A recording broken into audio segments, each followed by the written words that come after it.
کہ شفا پاتے ہیں اے عبدالمطلب بڑے کمال والا ہے. آپ فرماتے ہیں میرا کوئی کمال نہیں، سارا کمال نور محمدی کا.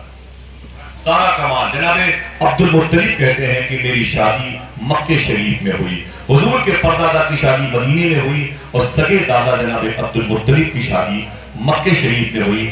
جس لڑکی سے ان کی شادی ہوئی اس لڑکی کا نام تھا حضرت فاطمہ. ایک مطلب کوئی ایک شخص یہ نام دے سکتا ہے؟ حضرت فاطمہ. یہ حضور کی دادی ہے. ایسے بیٹھے رہیے گا، ٹھیک ہے، ایسے بیٹھے رہیے. حضور کی یہ سگی دادی ہے، ان کا نام حضرت فاطمہ ہے. اب یہ دونوں روحیں جب اتصال کا شرف پاتی، یہ دونوں جسم جب اکٹھا ہوتے ہیں تو ان کے گھر میں اب وہ اصل ذات کی آمد ہوتی ہے جس کو نور محمدی کا سینٹرل پوائنٹ کہا جاتا ہے. حضور صلی اللہ علیہ وسلم کے سگے ابو حضرت عبداللہ رضی اللہ تعالیٰ عنہ پیدا ہو. مکہ شریف میں نور محمدی ان کی پیشانی پر چمکا. جناب عبداللہ حضور کے ابو کہتے ہیں میں مکہ شریف میں پیدا ہوا.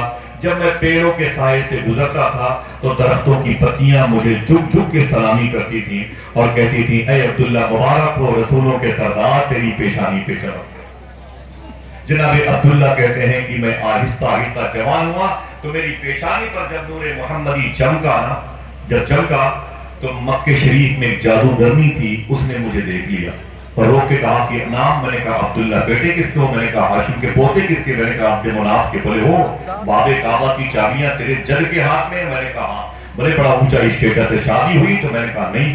بولے مجھ سے شادی کرے گا؟ تو جناب عبداللہ نے کہا کیوں؟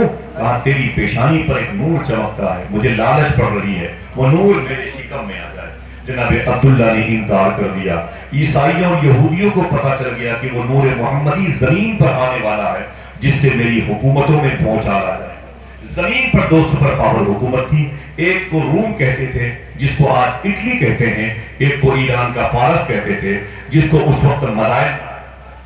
سمجھ رہے ہیں؟ یہ دو بڑی سپر پاور حکومتیں. ان کے نجومیوں نے کہہ دیا تھا وہ نبی آنے والا ہے جس کے قدم کی ٹھوکر سے کفر میں زلزلہ آئے گا. عیسائی حضور کے ابو کو قتل کرنے کے لیے مکہ شریف کے پہاڑوں میں چھپے رہتے تھے اور بڑی لمبی لمبی سازشیں رکھتے تھے. جناب عبداللہ کہتے ہیں کہ میں تلوار لے کر کے میں سفر پہ تھا اور مکے کے کچھ پہاڑوں کے بیچ سے گزر رہا تھا. 70 عیسائیوں نے مجھ پر حملہ کر دیا. ان کے حملے بڑے خطرناک تھے، بڑی سازش ان کی کامیاب ہو جاتی، لیکن اللہ نے مجھے بچا لیا. میں نے تلوار نکالی، ایک تلوار نے 70 تلواروں کا مقابلہ کیا. 70 تلواروں کا مقابلہ کیا. جناب حضرت عبداللہ کہتے ہیں میری تلوار ان کی تلواروں کی کھنک کی آواز سن کے ایک بوڑھا بزرگ بھی آ گیا. دیکھا تو اکیلے تلوار 70 تلواروں کے مقابلے میں میرا سپورٹ کیا اس نے. بالآخر 70 عیسائی کچھ مارے گئے، کچھ بھاگ گئے. میں نے اپنی تلوار کو یوں صاف کیا اور صاف کر کے اسے میان میں جیسے رکھا. وہ بوڑھا میرے سامنے آ گیا. اس نے کہا بیٹے نام کیا ہے؟ میں نے کہا لوگ مجھے عبداللہ کہتے ہیں. بولے بڑے بہادر معلوم ہوتے ہو. میں نے کہا کیوں؟ بولے